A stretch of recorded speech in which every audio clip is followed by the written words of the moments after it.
श्री शिवाय नमस्तुभ्यम। हम सबको पता है कि इस टाइम पे पूज्य गुरु जी की जो कथा है वो सीहोर की पावन धरा यानी कुबेरेश्वर धाम में चल रही है। और आज की कथा में पूज्य गुरु जी ने 4 बजे के आसपास एक बहुत ही शानदार सा उपाय बताया जो कि हम सभी को 3 सोमवार या 5 सोमवार करना चाहिए। वो कौन सा उपाय है? दूर्वा, बेलपत्र और जल का उपाय है। ये बड़े नियम से करना है, बहुत ही नया सा उपाय है। तो सबसे पहले पूरे YouTube पे अगर आपको ये उपाय कहीं पे भी सुनने को मिल रहा है तो आपको द नेचुरल प्लैनेट पे मिल रहा है। तो बहुत ही ध्यान से इस वीडियो को सुनिएगा, देखिएगा, ताकि जानकारी आपको अच्छे से मिल पाए। ठीक है ना? चलो समझने की कोशिश करते हैं। स्क्रीन पे क्या दिखाई दे रही है? आपको दूर्वा दिखाई दे रही है ना? बहुत ज़्यादा लेने की ज़रूरत नहीं है, 3 ले लो या 5 दूर्वा ले सकते हो। जब भी हम महादेव का कोई उपाय करते हैं या फिर कभी भी पूजन करते हैं तो कभी भी इवन नंबर में नहीं लेना चाहिए। कहने का मतलब क्या है? ना तो 2 ले लो, ना 4 लिया करो, ना 6 लिया करो। हमेशा कोई भी सामान लो ना तो 3 ले लो, 5 ले लो, 7 ले लो, इस फॉर्मेट में लेना चाहिए। चीज़ें क्लियर हैं क्या? चलो, अब बातें हो गई दूर्वा की। दूर्वा के साथ हम सभी को जरूरत पड़ने वाली है बेलपत्र की। बिना बेलपत्र के महादेव का कोई भी पूजन स्वीकार नहीं होता है। तो आप लोगों को एक बेलपत्र भी लेना होगा। ठीक है ना? अब ये 2 सामान तो हो गए। तीसरी बारी का आते हैं हम यहाँ पर तांबे के लोटे की। तांबे के लोटे में जो जल भरोगे वो जल आपका कहाँ का होगा? अपने घर का। अब इतनी चीज़ें हमने ले ली। अब इस उपाय का नियम समझो। आप अपने राइट हैंड पे, जैसे ये फोटोज आपको दिखाई दे रही है ना, जैसे यहाँ पे मैंने अपने हाथों में क्या ले रखा है? दूर्वा रखा है। आपको भी पहले दूर्वा रखनी है, उसके बाद में आपको बेलपत्र रखनी है, एंड देन आप लोगों ने जो तांबे के लोटे में जल लिया है उस जल को भी आप अपने हाथों में रख लेना है ना। रखने के बाद में आप अपने घर में, जहाँ पर आपके घर में पूजा का स्थान है, मतलब जहाँ पे आप पूजा पाठ करते हो अपने घर में, उस स्थान पे जाके खड़े होना। वहाँ पे विनती करना, प्रार्थना करना कि हमारे घर में, हमारे परिवार में इस प्रकार से समस्या है, हमारी वो समस्या ख़त्म नहीं हो पा रही है। हे भगवान, आप हमारे घर परिवार से इन सभी समस्याओं को दूर करें। ऐसे प्रार्थना करना। प्रार्थना करने के बाद में फिर आप अपने पूरे घर में जितने भी रूम्स हों, कमरे हो ना, उन सभी कमरों में अगर घूम लोगे तो इस उपाय का जो महत्व होगा ना वो बहुत ज़्यादा बढ़ जाएगा। हर कमरों में घूमना, एंड देन घूमने के बाद में आप चाहें इस उपाय को मंदिर में कर सकते हो, आप चाहो तो इस उपाय को अपने घर पे कर सकते हो, है ना। सबसे पहला काम क्या करना है? जो आपके पास में कलश है उसको उठा के नीचे रखना। जो आपके पास में दूर्वा है वो समर्पित कर देना माता अशोक सुंदरी के स्थान पे। जो बेलपत्र है उसे आप चाहें तो माता अशोक सुंदरी को ही समर्पित कर दो, या फिर अगर जगह ना हो आपके यहाँ, जैसे मान लो बहुत सारे लोग छोटा शिवलिंग रखते हैं, तो मान लो जगह नहीं बच पाती है तो महादेव के शिवलिंग के ऊपर समर्पित कर दो बेलपत्र को, और फिर आप लोग 1 लोटा जल महादेव के शिवलिंग के ऊपर श्री शिवाय नमस्तुभ्यम का जप करते हुए जो भी आपकी फैमिली की प्रॉब्लम है, समस्या है, उन समस्याओं के निवारण के लिए प्रार्थना करेंगे, है ना।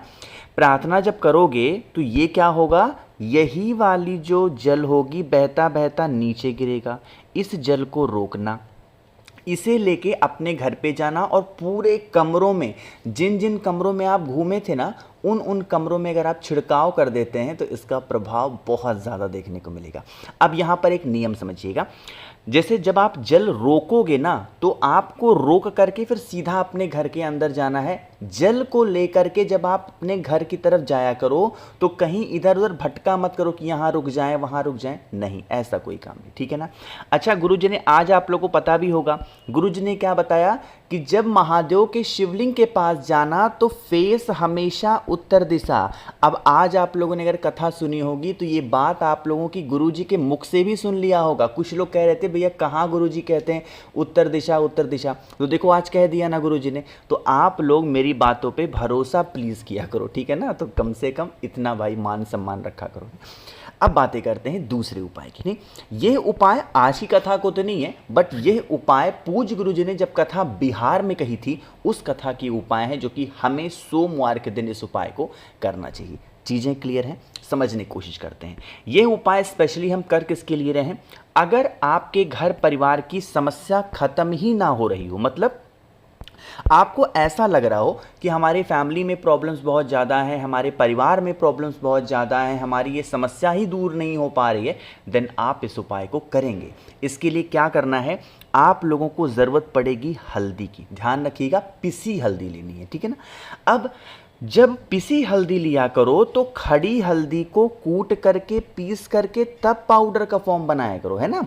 पाउडर ले लिया, अब इसे लेकर के महादेव के शिवलिंग के पास जाना। वैसे तो हल्दी महादेव को समर्पित नहीं की जाती है, लेकिन जब ऐसी कोई विशेष परिस्थिति आ जाए जीवन की तो हल्दी से ही उपाय करने से हमें उस उपाय का पूरा फल मिलता है। लेकिन हम ये जो हल्दी समर्पित करने वाले हैं महादेव के शिवलिंग के ऊपर, वो बिल्कुल शिवलिंग के ऊपर बिल्कुल नहीं चढ़ाएंगे।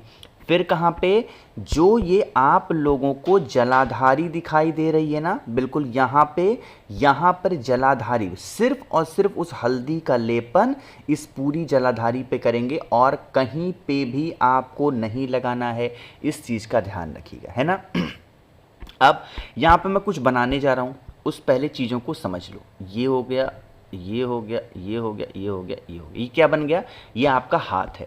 हम लोग इसी उंगली से तो त्रिपुंड लगाते हैं, तो आप लोगों को भी अपने हाथों की इन्हीं 3 उंगलियों में जो हल्दी यहाँ पे आपने लगाया है उसको अच्छे तरीके से अपनी इस उंगलियों पे लगा लेना, ठीक है ना। हल्दी लगा दिया।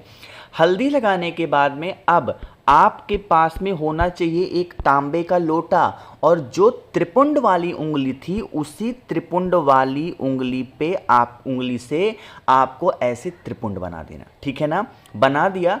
अब बनाने के बाद में तांबे के लोटे में जल को भर लेना, चावल का एक दाना लेना, उसे महादेव के शिवलिंग के ऊपर चावल के दाने को समर्पित करना। जो आपके परिवार की प्रॉब्लम्स हो, समस्या हो, उससे निवारण आपको नहीं मिल पा रहा है तो आप लोग नाम और गोत्र बोल करके श्री शिवाय नमस्तुभ्यम का जप करते हुए अगर महादेव के शिवलिंग के ऊपर समर्पित कर देते हैं तो चाहे वो घर परिवार की कितनी भी बड़ी समस्या हो, कितनी भी बड़ी प्रॉब्लम्स हो, उन समस्याओं से आपको छुटकारा ज़रूर मिलता है, ठीक है ना। करिएगा भाई, ज़रूर भूला मत करिए कोई लोग। चलो, तो 2 उपाय आप लोग को समझ में आ गए हैं, सोमवार के दिन करने वाले। आगे बढ़ते हैं इस वीडियो के तीसरे उपाय की तरफ। लेकिन कैसे करना है सारी बातें करेंगे, लेकिन सबसे पहला काम कर दीजिए वीडियो को लाइक। मेरे जितने भी भाई बहन आवाज़ आज मेरी पहली बार सुन रहे हैं, चैनल को ज़रूर सब्सक्राइब करेंगे, ठीक है ना। देखो, अब ये जो तीसरा उपाय हम लोग करने जा रहे हैं ना, ये स्पेशली हमारे घर की रोग को ख़त्म करने के लिए ना। जैसे आपके घर का कोई भी ऐसा व्यक्ति हो, परिवार का सदस्य हो, जो बहुत मेडिसिन तो खा रहा हो, बहुत दवाएं खा रहा हो, बट उसको वो दवा सूट नहीं कर रही हो, असर नहीं कर रही हो, तो इस उपाय को करेंगे। इसके लिए हमें गौ माता का कच्चा दूध लेना है। ध्यान रखिएगा, कच्चा दूध का मतलब ये हुआ कि वो दूध गर्म ना किया गया हो, है ना। दूध लेना और दूध को लेकर के सीधा पहुंच जाओ महादेव के शिवलिंग के पास में। यह उपाय इतना इजी है, इतना आसान है कि इस दुनिया का हर व्यक्ति इस उपाय को कर सकता है। सिर्फ दूध लेना है ना।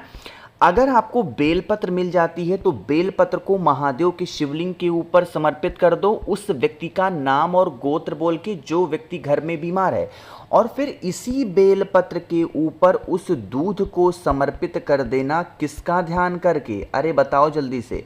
कुंदकेश्वर महादेव का स्मरण करते हुए समर्पित मात्र करने से घर परिवार में खुशियां आती हैं और जो व्यक्ति घर में बीमार रहता है उसकी बीमारी हमेशा के लिए खत्म ज़रूर हो जाती है, ठीक है ना। 3 उपाय समझ में आ गए। सबसे आखिरी उपाय की बात हम लोग करने जा रहे हैं।